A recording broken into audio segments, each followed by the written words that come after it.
पहचान लेते, हम भी पूछना चाहते हैं बाबा से, पेपर लीक क्या नाथूराम गोडसे की आत्मा ने लीक किया था? बताओ महाराज।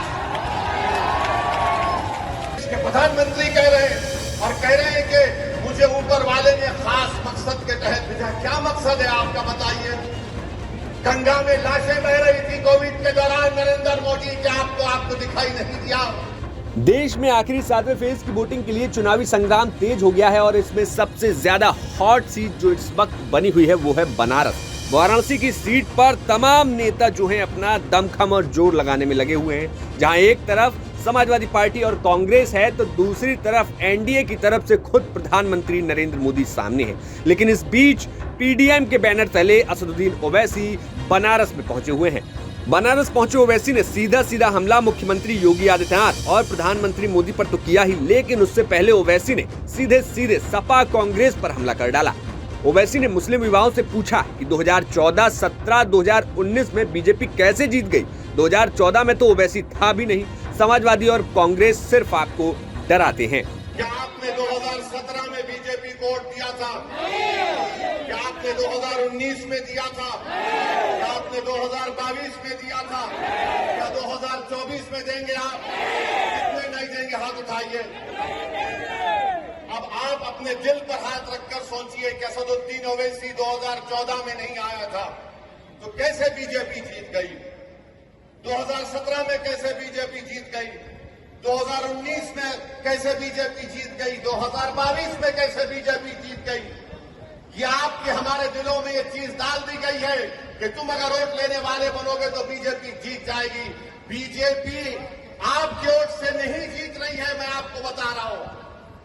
बीजेपी इसलिए जीत रही है कि समाजवादी पार्टी कमजोर है। बीजेपी इसलिए जीत रही कि कांग्रेस में अब दमखम नहीं रहा।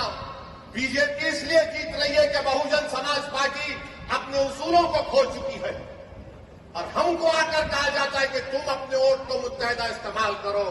कभी उनसे कोई नहीं कहता कि समाजवादी अपना वोट मुत्तहदा इस्तेमाल क्यों ना करें, कांग्रेस के लोग अपना मुत्तहदा वोट क्यों इस्तेमाल ना करें, मगर जब चुनाव आता है तो हमको कहा जाता है जिंदगी और मौत का इलेक्शन है।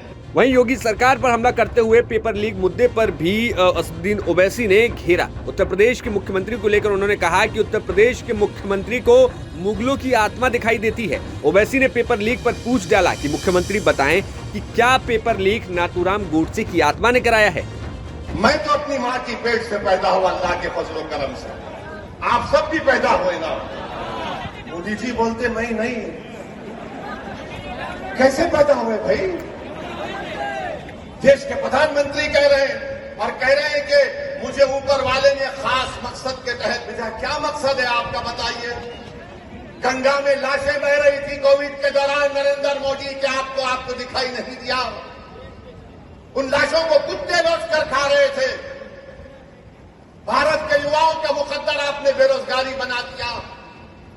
उत्तर प्रदेश में यहां पर पेपर लीक हो जाता है और यहां के मुख्यमंत्री बाबा कहते हैं कि किसी बादशाह की आत्मा आ गई। बाबा, आपको आत्माओं से इतनी मोहब्बत क्यों है, बताइए? कैसे आप आत्माओं को पहचान लेते? हम भी पूछना चाहते हैं बाबा से। ये आत्मा आ गई कहां से? पेपर लीक क्या नाथूराम गोडसे की आत्मा ने लीक किया था? बताओ महाराज। पेपर लीक हो गया, उत्तर प्रदेश में नौजवान परेशान है। वो नौजवान हिंदू भी है, मुसलमान भी है, बैकवर्ड क्लास का भी है, कुर्मी है, कुशवाहा है, यादव है, दलित है, पासी है, सब है, आदिवासी है, मगर नरेंद्र मोदी सिर्फ मुसलमान करते हैं। अब जहां मुख्यमंत्री योगी आदित्यनाथ को तो निशाने पर ओवैसी ने लिया ही, साथ ही साथ प्रधानमंत्री को लेकर कहा कि प्रधानमंत्री अपने भाषणों में कहते हैं कि उन्होंने रमजान के वक्त इजराइल को कह के जंग रुकवा दी। अगर इस बात में सच्चाई है तो राफा में कैंप में कैसे इस वक्त हमले हो रहे हैं? और मोदी जी झूठ कहते हैं। उन्होंने कहा कि रमजान में मैंने इजराइल से कहा कि जंग बंदी कर दो। नरेंद्र मोदी, इतना तो झूठ मत बोलो, झूठ बोले काला कौवा काटे। आप बताइए कि इजराइल बमबारी अपनी जारी रख रहा है।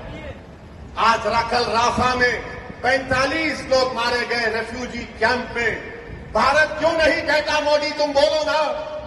नेतन्याहू से कहो कि जंगबंदी करो, मगर भारत से आज से चंद दिन पहले स्पेन में कश्ती को रोक लिया गया जिसमें 27 टन हथियार था, असला था, एक्सप्लोजिव थे जो भारत से जा रहा था इजराइल को। और मोदी झूठ बोलते हैं कि मैंने कहा इजराइल को कि रमजान में बमबारी मत करो।